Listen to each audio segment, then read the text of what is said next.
talking about psychiatric meds in Alzheimer's disease as well as the other type of dementias, of course including Lewy body, frontal lobe dementia, and prion disease. So a lot of this is off-label use. There are some studies looking at their use, but again, a lot of this is just based on experience and just trying to keep people safe.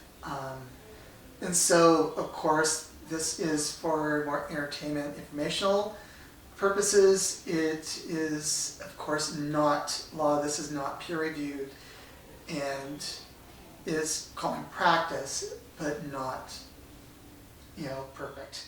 Great. Well, I guess the next class drugs we could kind of discuss would be, these are more what we call adjunct agents. Yeah. And these would be drugs, again, we're going to be trying to help oftentimes with agitation and insomnia. So these are not as commonly used, but every time I use them, it's like, why didn't I use it sooner? It's one of these drugs like, we're kind of grasping at things, and I try it, and the patient does wonderful on it. It's like, oh, okay. Well, it wasn't my first choice, but it works after other things have failed. These drugs would be like prazosin or Minipress or Clonidine. I guess you kind of guanfazine in there, but not really. Guanfazine I wouldn't really use as much. In this class drug, they're centrally acting, means they're acting on the brain. They're commonly very often used as blood pressure medications. So you also see them as blood pressure meds. You can also, kind of in the adjunct area, you can also use other drugs like beta blockers, metoprolol, not so much Coreg, or propranolol you can use for anxiety. So these things are worth a try if the person's blood pressure can tolerate it, or if they're already having high blood pressure and you're like, okay, they're on 2 agents and they're having these symptoms, it's worth a try to try something like the Clonidine or prazosin. You do have to be careful with their use though, especially if they're on a beta blocker and Clonidine or Minipress, because it can, if you stop it for any reason, it can spike the blood pressure up. So you kind of have to be careful with them and always worry about low blood pressure and fall risk. So people will usually habituate to them. You just have to be cautious with it. So who would be like the ideal person to do one of those medications? Someone with high blood pressure to begin with, and who is mildly agitated or having difficulty sleeping. Okay. And some people you give to them and it just wipes them out. Like not, you've got the lower dose like 0.1 of Clonidine, and like, okay, well, sometimes you give it a couple days, you get used to it. Other people you give it to it and they just respond so well. Yeah. It's not one that's going to work well for everyone, but it can be worth a try when you're running out of other options. So, okay. Yeah. And then we can transition into maybe the anticonvulsants. Anticonvulsants, there's a whole bunch of those.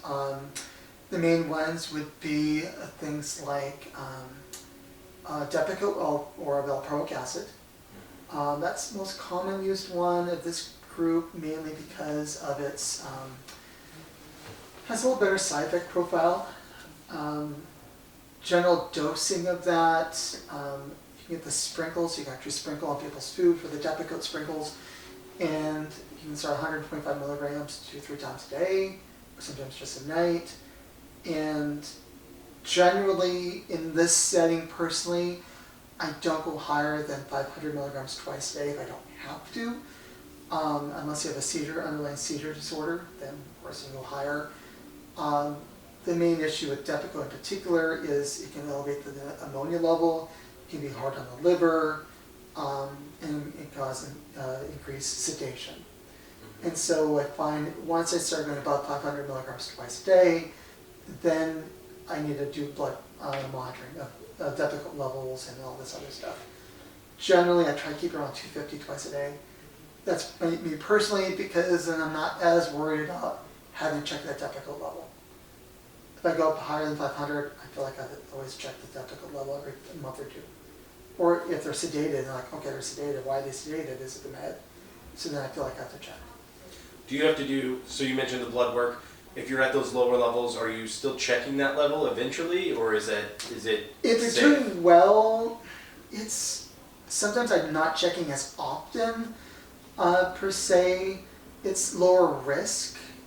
But if they're getting sedated, I don't know why they're sedated, I'll check a level. Yeah. So, Okay. or the other one is heart ammonia levels. I can't draw them in these memory care units. Ammonia level builds up in the liver and can cause sedation. If their ammonia level gets high, is there any medication to? You just have to drug. bring that down? Yeah.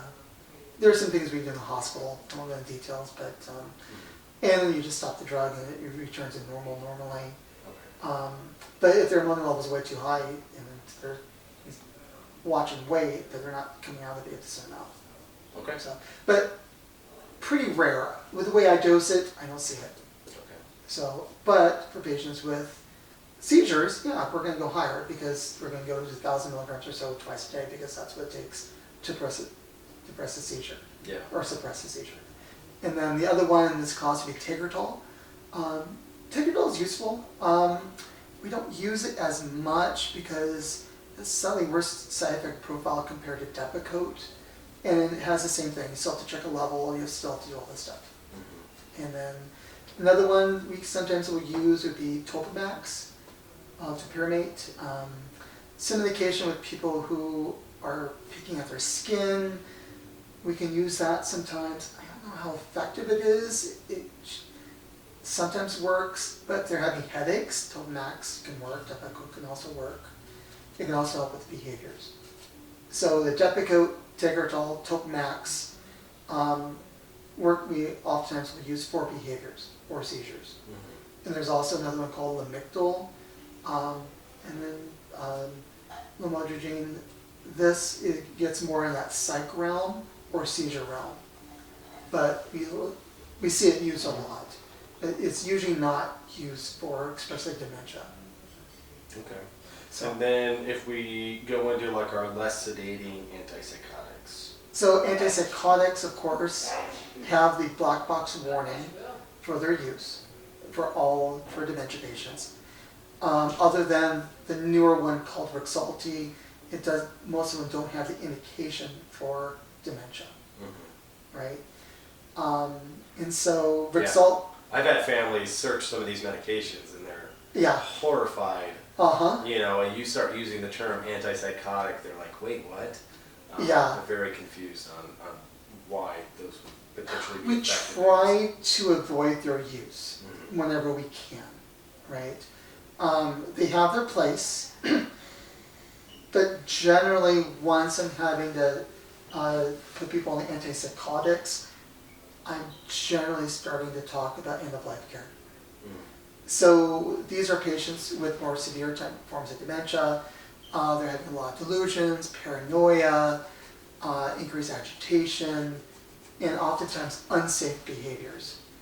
So ideally I wouldn't use them, but sometimes you don't have a choice. And when you're using medications like this, residents or people are more likely to be placed in a secure facility Yeah, with monitoring. At home I try never to prescribe these unless I absolutely have to. Yeah. Because I do like to monitor these patients much closer. And this as a side note, when I go up on the dose, I like to reevaluate within a short period of time, even a couple of weeks or a week. Is this effective? Can I decrease the dose? Mm-hmm. This patient, they just kind of stage in their dementia, and maybe I can pull it back. And so these I like to pull back as much as I can. So back to the Rexulti is the newest one. So the problem with Rexulti is its cost. It's brand new, it's brand name. I've stopped using it as much because they were hitting patients with bills of $400 to $500 a month copay with Rexulti. And so it does have the FDA approval for use in dementia and Alzheimer's disease. Is this harder to use because they up on the expense? Yeah. And then from there, the ones that are less sedating would be Abilify. Sometimes I'll add Abilify onto another antipsychotic if they're having a lot of delusions, hallucinations. But I'm trying not to sedate them. We try to do one antipsychotic versus 2 or 3. Ideally, we just use one of this class. Sometimes you're stuck, you're using more.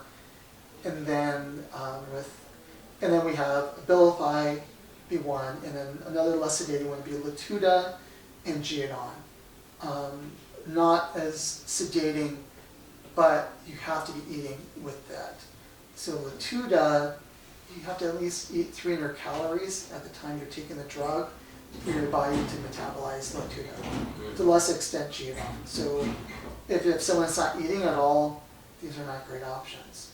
The other downside with Latuda and Geodon is it comes in capsule.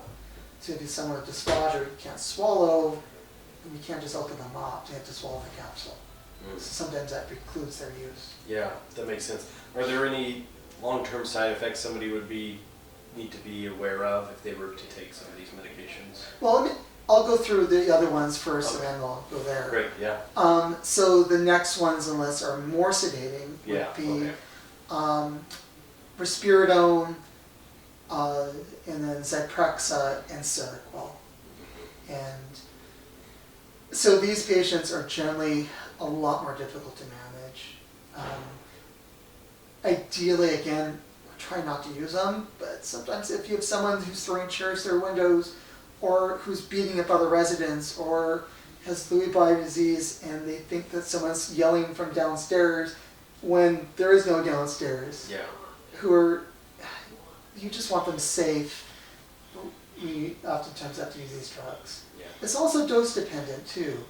So your little grandma who has really high anxiety where everything else has failed, the dose range can, at least let's say Seroquel, can be 12.5 milligrams on the low end, twice a day or once a day, up to 400 to 600 milligrams or more. And so, we can get away with a lower dose sometimes. Yeah. But there is, with all these drugs, there's a paradoxical effect too. Sometimes the lower dose you get more of the shakes and side effects, and as you go up higher in the dose, the shakes go away. I'm not sure why that is, but and so oftentimes, again, these are kind of dose dependent too. Some patients know what you do, so you just need higher dose. Like Korsakoff psychosis, a lot of these patients are violent, and you have to put them on big doses. Even when you put them on big doses, they're still not sedated. Yeah. So major side effects of the antipsychotic class would be the tremors. You'll see another one would be Haldol, or causing more of that. Haldol can be used, same class, earlier generation antipsychotic, but with Haldol, works short term. Nice thing about it is it doesn't last as long, but you give the IV version, or IM version, you can get more of those shakes people can get. But other side effects would be shuffling gait, oftentimes metabolic syndrome or weight gain. Though if we sedate someone too much because they're violent, they don't eat as much because they're sedated. So,